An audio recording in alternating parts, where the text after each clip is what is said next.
Hello everyone, welcome back to my channel. This is Pramila Yadav. उम्मीद करती हूँ आप सब बहुत अच्छे होंगे, आपकी एग्जाम की प्रिपरेशन अच्छी चल रही होगी। तो आज हम डिस्कस करेंगे डिफेंस ऑफिसर वहीदा के बारे में। सीटेट एग्जाम में डिफेंस ऑफिसर वहीदा के बारे में और कर्नम मल्लेश्वरी के बारे में रिपीटेडली क्वेश्चन पूछा जाता है, इसीलिए इम्पोर्टेंट टॉपिक है।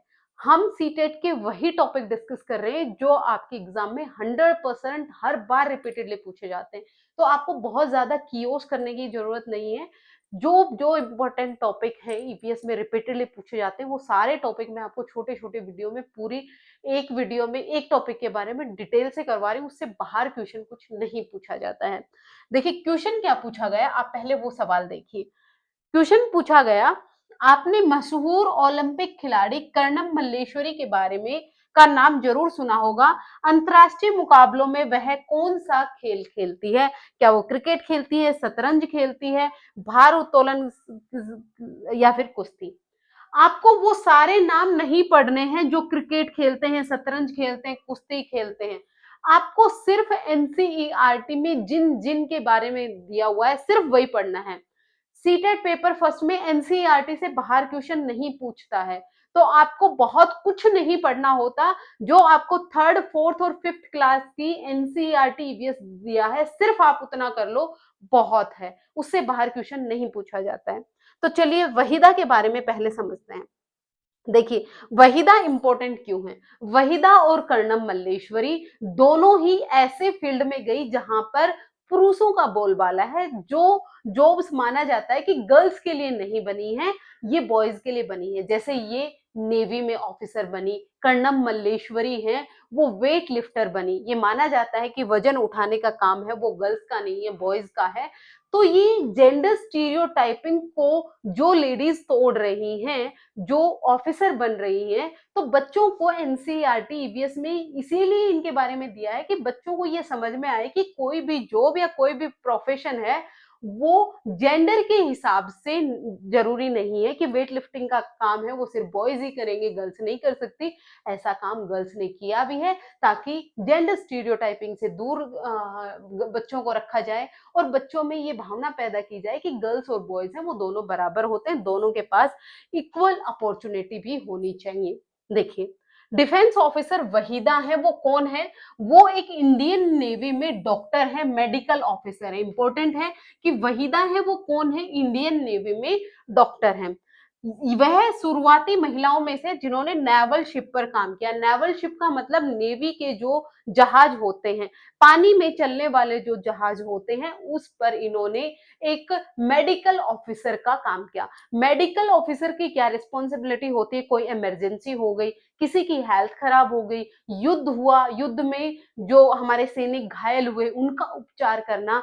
6-6 महीने जब जहाज पानी में ही रहता है उस समय उस पर रहने वाले हर एक आदमी की हेल्थ का ध्यान रखना, ये मेडिकल ऑफिसर का काम होता है। तो इन्होंने अपनी नेवी में मेडिकल ऑफिसर का काम किया और सबसे इंपॉर्टेंट इनकी उपलब्धि क्या थी कि इन्होंने परेड का नेतृत्व किया था। जो रिपब्लिक डे पर, इंडिपेंडेंस डे पर जो हमारे परेड करी जाती है, उस परेड का नेतृत्व करने वाली भी ये पहली भारतीय महिला बनी थी। इनके बारे में डिटेल से समझते हैं। इनके पिता ने इनका नाम दिया था प्रिज्म, वहीदा प्रिज्म, क्योंकि इनके पिता चाहते थे कि इनकी जो बेटी है वो अलग अलग क्षेत्र में बहुत अच्छा काम करे। जिस तरह से प्रिज्म ये एक कांच की एक वस्तु होती है जिसमें व्हाइट लाइट पास होती है तो ये 7 कलर्स में स्प्लिट हो जाती है। तो इसी तरह से इनके पिता चाहते थे कि इनकी बेटी है वो डिफरेंट डिफरेंट क्षेत्र में अचीवमेंट हासिल करे, इसीलिए उन्होंने अपनी बेटी को नाम प्रिज्म दिया। इसीलिए इनको वहीदा प्रिज्म के नाम से जाना जाता है।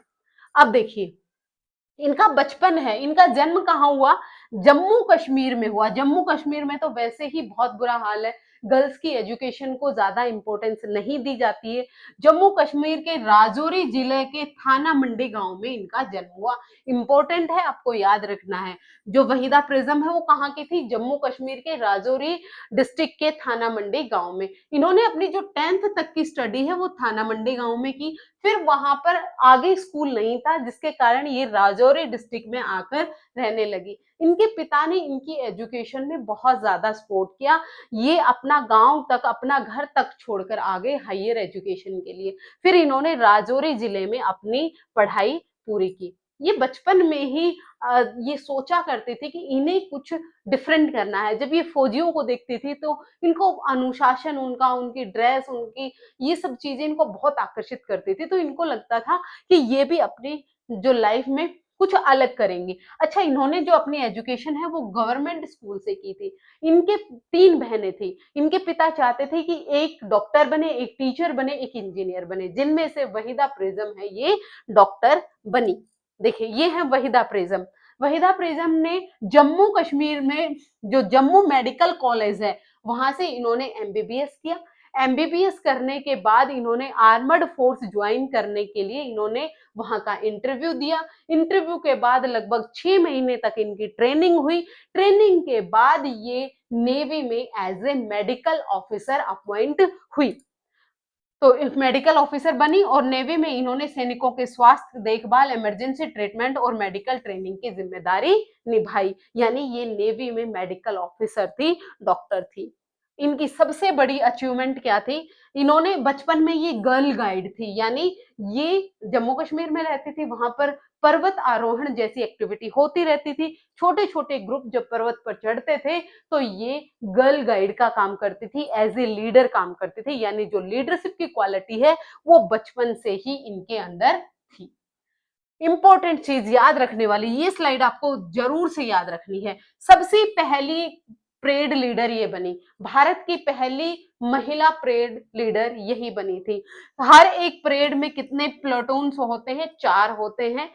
हर जो मतलब आप ये मान के चलें कि 4 टुकड़ियाँ होती हैं और इनको एक परेड में लीडर को कितनी कमांड देनी होती है? 36 कमांड देनी होती है। जो ये कमांड देते हैं लेफ्ट, राइट, बहुत सारी कमांड होती हैं।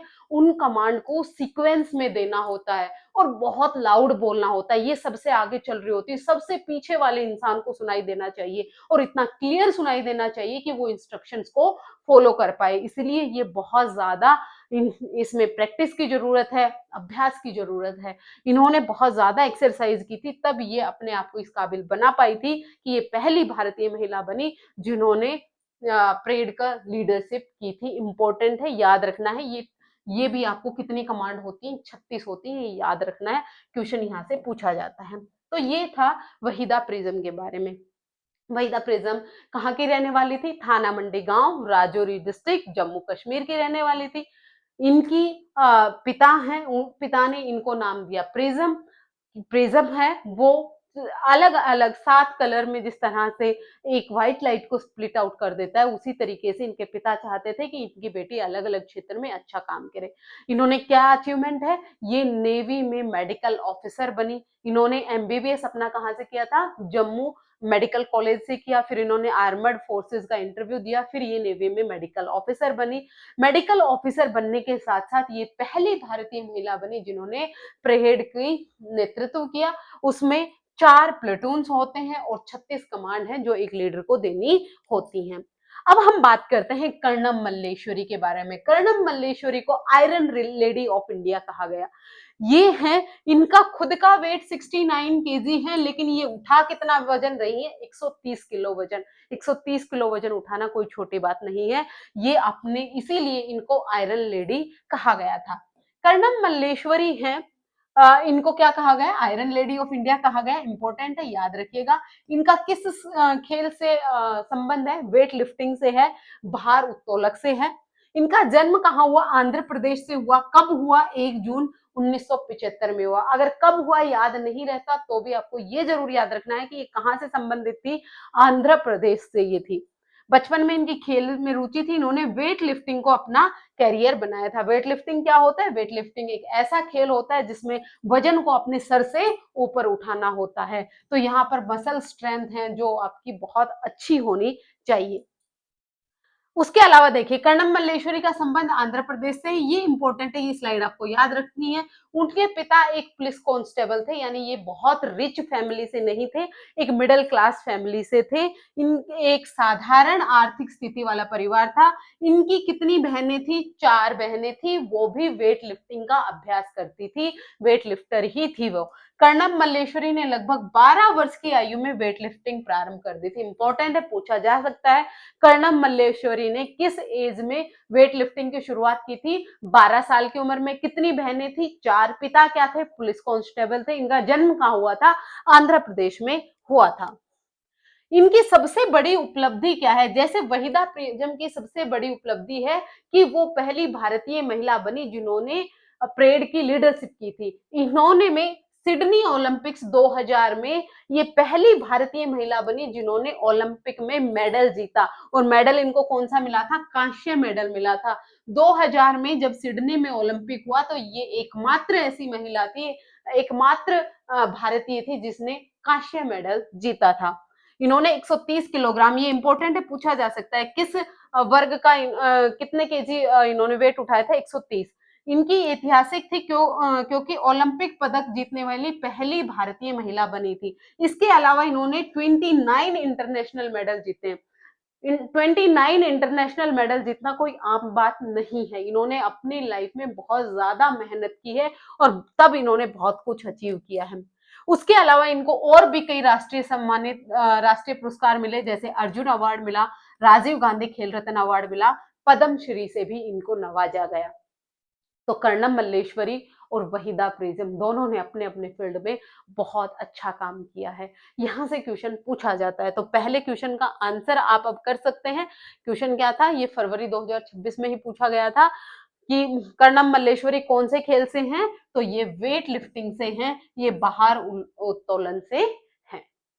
होपफुली आपको आज का वीडियो पसंद आया होगा। अगर आपको कोई डाउट हो पूछ सकते हैं। वीडियो पसंद आता है लाइक शेयर सब्सक्राइब जरूर कीजिएगा। आज के लिए इतना ही, मिलते हैं फिर से। Thank you very much.